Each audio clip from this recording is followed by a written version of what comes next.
Baik, terima kasih atas waktu dan kesempatan yang saya peroleh. Perkenalkan, nama saya Mihina Tunis. Saya dari kelas B semester 6. Baik, di sini saya akan menjelaskan tugas pendidikan inklusif mengenai impairment dan handicap. Nah, di sini saya akan menjelaskan terlebih dahulu apa itu impairment. Impairment atau kecacatan.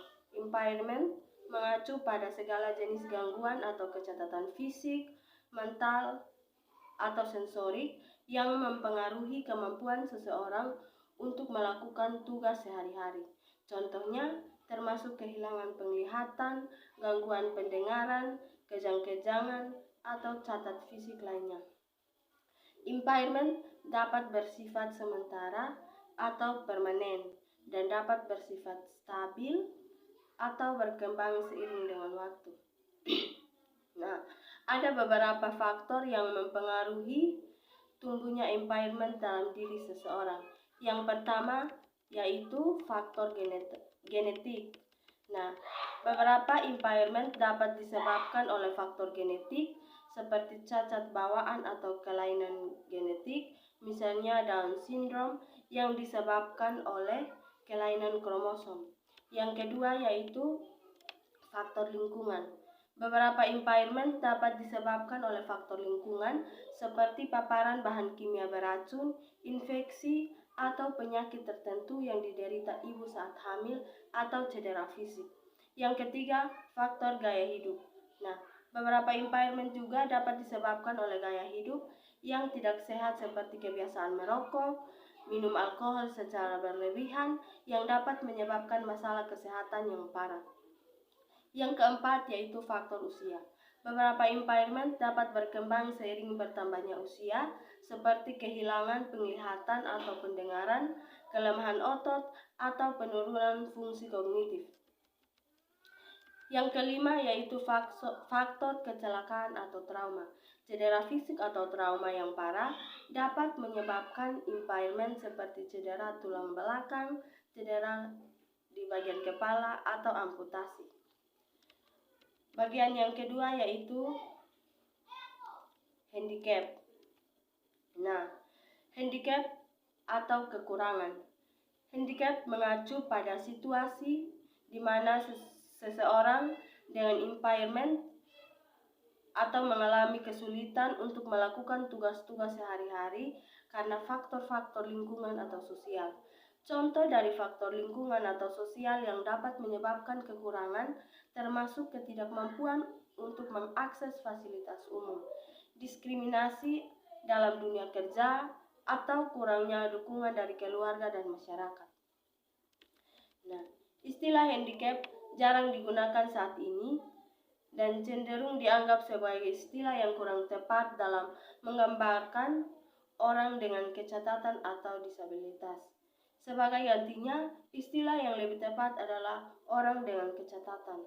Namun, untuk menjawab pertanyaan ini, faktor yang dapat mempengaruhi timbulnya kecacatan adalah sebagai berikut. Faktor yang pertama yaitu faktor genetik.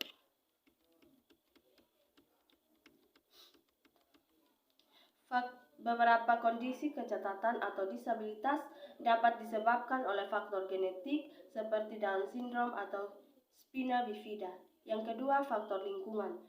Nah, faktor lingkungan seperti infeksi saat hamil, paparan bahan kimia beracun, dan trauma dapat menyebabkan kecacatan atau disabilitas. Yang ketiga, faktor kesehatan. Kondisi medis tertentu seperti stroke, cedera otak, atau penyakit degeneratif dapat menyebabkan kecacatan atau disabilitas. Yang keempat, faktor gaya hidup. Kebiasaan yang tidak sehat seperti merokok atau minum alkohol secara berlebihan dapat menyebabkan kondisi medis yang memicu kecacatan atau disabilitas. Yang kelima, faktor kecelakaan atau trauma. Cedera fisik atau trauma yang parah dapat menyebabkan kecacatan atau disabilitas seperti cedera tulang belakang, amputasi, atau kerusakan otak. Nah, ada juga cara penanganan. Masalah impairment dan handicap adalah masalah yang terkait dengan keterbatasan fisik, mental, atau sensorik yang mempengaruhi kemampuan seseorang untuk melakukan aktivitas sehari-hari. Berikut ini saya akan menjelaskan beberapa cara penanganan yang dapat membantu mengatasi masalah impairment dan handicap. Yang pertama, pendidikan dan pelatihan. Memberikan pendidikan dan pelatihan yang sesuai dapat membantu seseorang dengan keterbatasan untuk meningkatkan keterampilan dan kemampuan mereka dalam melakukan aktivitas sehari-hari. Yang kedua, terapi. Nah, terapi fisik, terapi okupasi, dan terapi bicara dapat membantu mengatasi keterbatasan fisik, motorik, dan bahasa seseorang. Yang ketiga, pemberian bantuan dan dukungan. Memberikan bantuan dan dukungan dalam bentuk peralatan medis atau teknologi asistif seperti kursi roda, kaki palsu, kacamata, atau alat bantu dengar dapat membantu meningkatkan kemandirian dan mobilitas seseorang. Yang keempat, pengembangan lingkungan yang inklusif. Nah, membangun lingkungan yang inklusif dengan aksesibilitas yang baik dapat membantu mengurangi hambatan yang dihadapi oleh orang dengan keterbatasan dan meningkatkan partisipasi mereka dalam masyarakat. Yang kelima, penyediaan akses dan fasilitas. Nah, memastikan bahwa fasilitas umum dan tempat kerja memenuhi standar aksesibilitas yang menyediakan fasilitas yang sesuai seperti toilet yang dapat diakses oleh kursi roda dan lift dapat membantu memfasilitasi partisipasi yang lebih baik bagi orang dengan keterbatasan. Yang keenam, penyadaran dan pemahaman.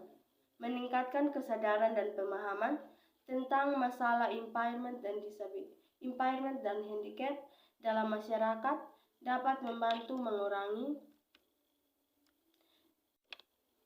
stigmatisasi atau diskriminasi serta mendorong partisipasi yang lebih baik bagi orang dengan keterbatasan. Yang ketujuh, pengaturan kebijakan.